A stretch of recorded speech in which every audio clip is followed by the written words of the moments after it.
Whoa. Oh my gosh. No, no. Yep. Yeah, that'll work. I got this cool, good and evil. I haven't done like professional video stuff since college.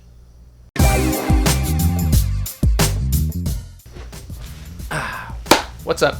I have a yes and for Garry Tan. He dropped a video the other day where he's talking about Google's $135 billion problem. You know, the whole startup versus the little guy, big pile of cash, innovation thing. Here, Garry in his own words. They think they have to beat the big guys like Google. And that's impossible, right? I'm here to tell you, you can. The big companies aren't invincible. They're usually way too big and too slow to really get anything done, and that's why you shouldn't always be afraid to take them on. They might have infinite resources, but as Eric mentioned, there isn't a way for them to properly harness those resources. Right on, Garry. But the news is actually better than that, because first of all, they're not actually competing with you. Maybe if you're doing like their core thing, if you're going after operating systems, then maybe Microsoft is a competitor. Here's Reid Hoffman talking about exactly that to his blitzscaling class at Stanford. Frequently, when startup folks pitch VCs, what they say is, okay, well, I'm worried about Google, I'm worried about Microsoft. Almost never as a startup is that your real competition. Your real competition is other startups, right? Because all organizations have 3 to 5 things that they're really targeting, and unless you happen to say, actually, in fact, what I'm doing is I'm going after search, then yes, actually, in fact, you should worry about Google as competition, right? But if Google has one of its 200 products and you happen to be competing in some angle for one of them, that's actually not the really relevant issue. Great, they're not really competing with you, but the news is better than that because there's a deeper problem. It's culture.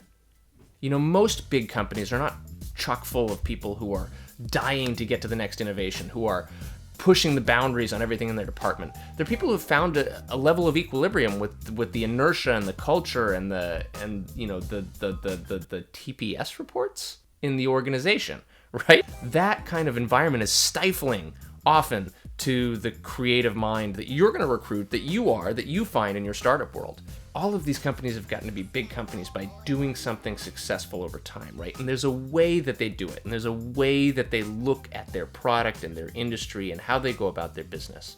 So if you're a little startup taking aim at some segment of a market that say Google is also in, take a cultural counterposition. Do something that they can't do culturally.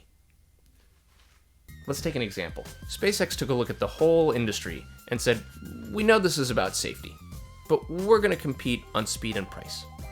And if we can do that, if we can convince people, if we can convince our customers that they also care about speed and price, in fact, that they care about speed and price when they're shopping for rockets and access to space, and they see the benefit of innovation over time and how we're going to outpace everyone else in the industry if we do that, well, then we win, because existing space companies had zero chance of converting their existing culture, the way that the people in the organization make decisions and prioritize their values, to realign for a world that prioritized speed and price over safety. It just wasn't going to happen. It was a cultural advantage. And shifting the culture of an organization is incredibly hard, especially if you want to do it at speed. So if you can create a cultural moat between what you want to do and the way you want to do it and the way that the big company, the Google, the Microsoft, the Facebook is going to try and do it, and you're right, you win. Thank you for watching. I just thought it would be appropriate to throw a video at Garry since he is the YouTube master. All right, well, what do I do now? Outros are hard. I'm Jason Preston. I'm a venture partner at Alsop Louie Partners and the co-founder of a conference called Dent. If you're interested in either of those things, you can find the links down in the video description below.